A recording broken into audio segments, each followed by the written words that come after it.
What's up, YouTube world? This is Steven again. It is currently 12:04 p.m. on January 25th of 2026, and I would like to welcome you all to my 28th video game review. Been a hot minute since I've done one of these, but Resident Evil 6 for the Xbox One.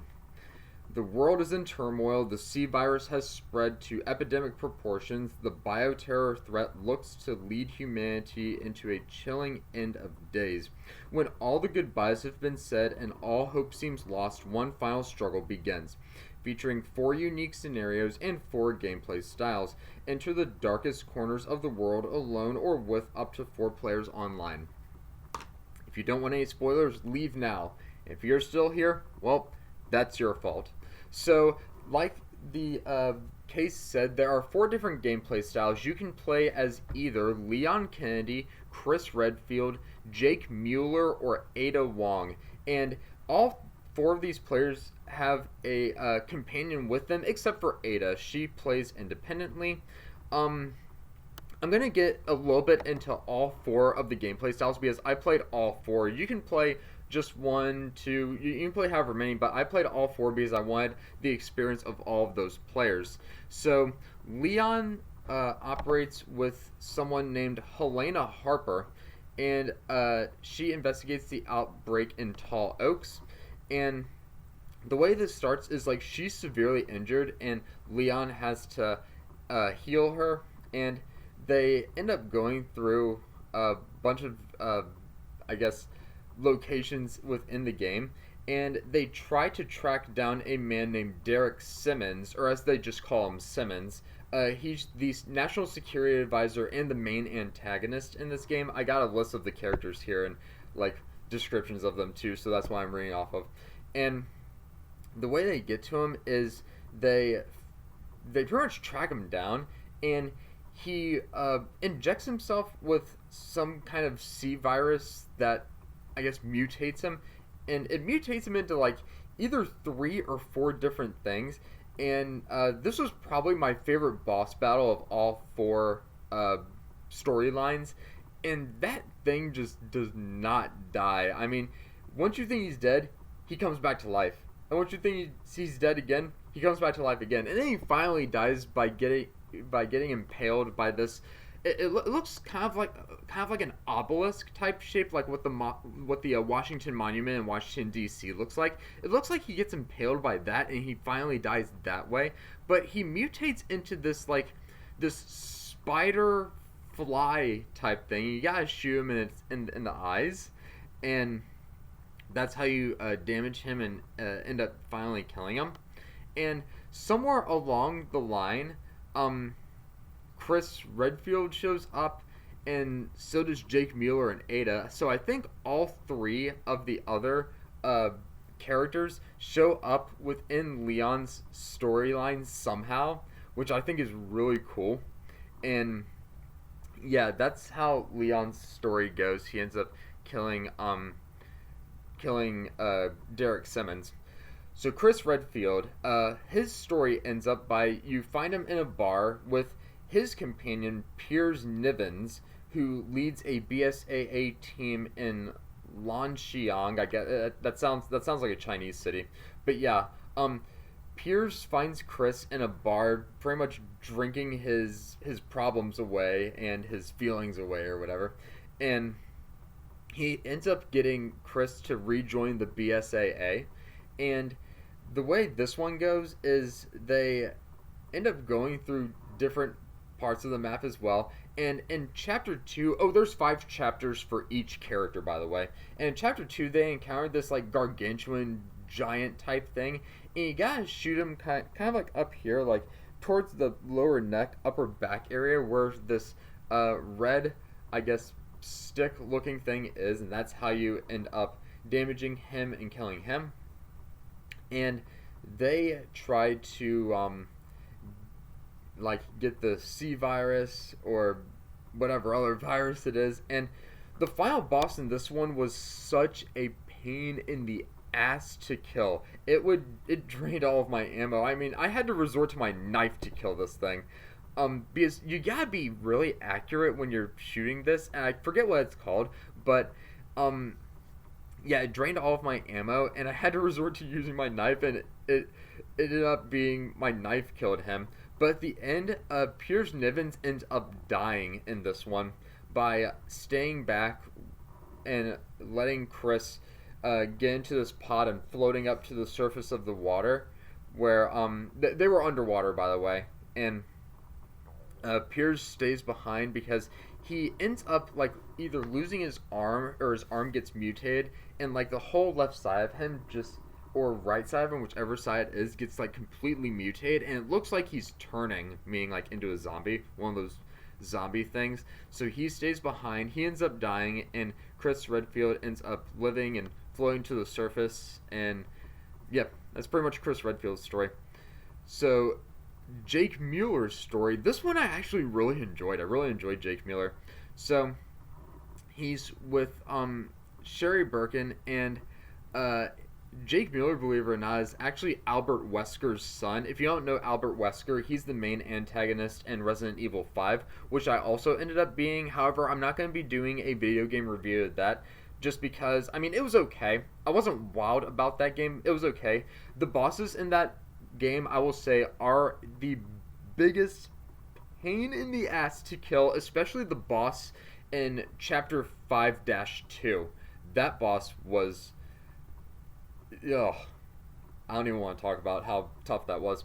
But either way, Jake Muller's story. So they and he plays with Sherry Birkin, who is the daughter of Dr. Birkin from Resident Evil 2, who ends up dying from his research. And she even mentions that within Jake's storyline. So they end up discovering the I gotta look up what the antagonist was for Jake's story. Hold on. Jake Muller's... No. Give me 1 second, guys. I gotta look up what it is because I want to make sure I get it right. Jake Muller, Resident Evil 6 antagonist.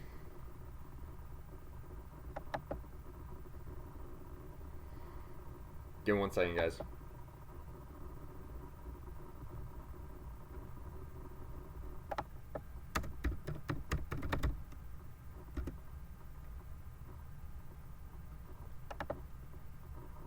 Sorry, guys. I'm sorry. I just want to make sure I get this right, because I really enjoyed this boss. Ustanok, that's it. So they end up discovering the Ustanok within like the first few minutes of this game, and they pretty much have to, you know, kind of stay away from him, try to damage him as best as possible. You gotta shoot a lot of flammable oxygen tanks and stuff like that in order to kill him in the first chapter, but he ends up showing up in the final chapter, where they end up killing him in the final chapter. But Chris Redfield ends up showing up a lot in Jake's story, and Jake ends up putting a gun to Chris Redfield's head because he knows that Chris Redfield is the reason his father, Albert Wesker, is dead. So he asks him, was he just following orders or was it personal? And Chris pretty much told him a little bit of both. And yeah, and Piers is really not a fan of Jake. Jake is very rebellious. He has a very rebellious attitude, and Piers is really just does not like the guy. And or was it Piers? Yeah, it was Piers. And also, going back to Chris's story, Ada Wong shows up a lot in Chris's story as well. And I believe Leon shows up at one point too. So all three of those characters show up in Chris's story. But the one that mostly shows up is either Ada or Jake, because Leon may show up at one point, but that's about it. And Chris is trying to track down Ada Wong because, and I'll get to why that is in a minute. But let's go back to Jake's story. So Jake, at the beginning, ends up wanting $50 million for a vial of his blood because the government knows that Jake is Albert Wesker's son. Albert Wesker was like a god, pretty much. And they want Jake's blood, but in the end, they end up killing the Ustanok and they pretty much Jake and Sherry pretty much ride off on these train tracks, and that's how it ends. And now let's get to Ada Wong, and I will tell you why Chris and Piers were going after Ada. So Ada Wong, her story starts in the submarine type setting, and she ends up helping both Leon and Jake.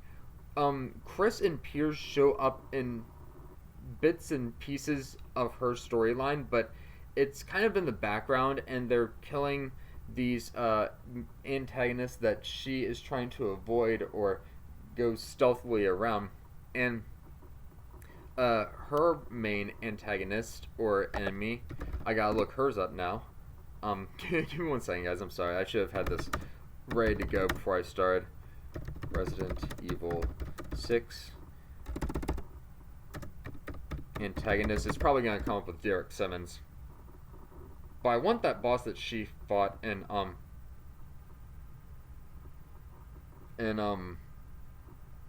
the 4th chapter. But it's pretty much her clone. I can't find it, but it's pretty much her clone that she ends up fighting in the 4th chapter of her storyline. And in this storyline, Chris and Piers thinks that she falls to her death, but in reality, it's her clone that falls to her death.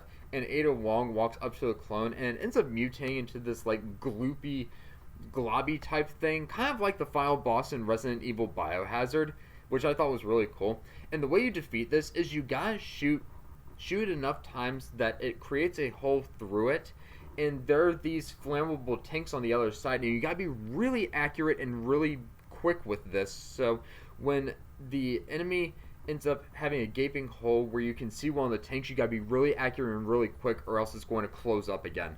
And you shoot those tanks, and it ends up killing that boss. So, and Ada gets in a helicopter and rides into the city, or flies into the city. And this is when she meets Leon and Helena again, and they're trying to fight off Derek Simmons. And this, you don't see how she dies in her storyline, but because she's going to this lab and she's pretty much tying up the loose ends and tying up the pieces and loose ends to, I guess, her character, and that's how her story ends. So which of these did I like the best? Which of these 4 storylines did I like the best? It's honestly between Leon's and Jake's. Chris's was okay. I expected a little bit better out of his story, but it was okay. And my phone is ringing. I'm just gonna let it ring. So but yeah, it was either between Leon's and Jake's. I would say Leon's is probably the best just because of the boss battle, and Leon is iconic to the Resident Evil series. Which one did I like the worst? Probably Ada's, just because I just don't know how it really fit into that storyline, except for the clone thing with Chris's story. But yeah, that was okay, but Leon's was my favorite, and if I had to pick my least favorite, it's probably Ada's. But that is my video game review for this one, the Xbox One version of Resident Evil 6. So counting this one and 5, I've beaten, let's see, the remake of 2, remake of 3, 5, 6, Revelations 1 and 2, Biohazard, and so I've beaten 8 Resident Evil games total. But yeah, this was really good. I really like, and the replayability value was really high in this one, so I really enjoyed that as well. So on a scale of 1 to 5, 5 being the highest, Resident Evil 6 is getting a 5 out of 5 for me just because of the replay value alone and how a lot of the characters ended up showing up within the storyline of others. That was really good, and I really enjoyed that. But I gotta keep looking through my video games to see which other ones I can do a review to. But this is going to be my video game review for today, Resident Evil 6 for the Xbox One. If you liked what you saw in this video, please go ahead and give it a thumbs up, hit that subscribe button, and comment below. And I'll see you guys next time with another video. And remember about the storm, I could be losing power, so you might not be seeing a video from me for a few days. Just wanted to throw that out there. But for right now, this is Steven signing out.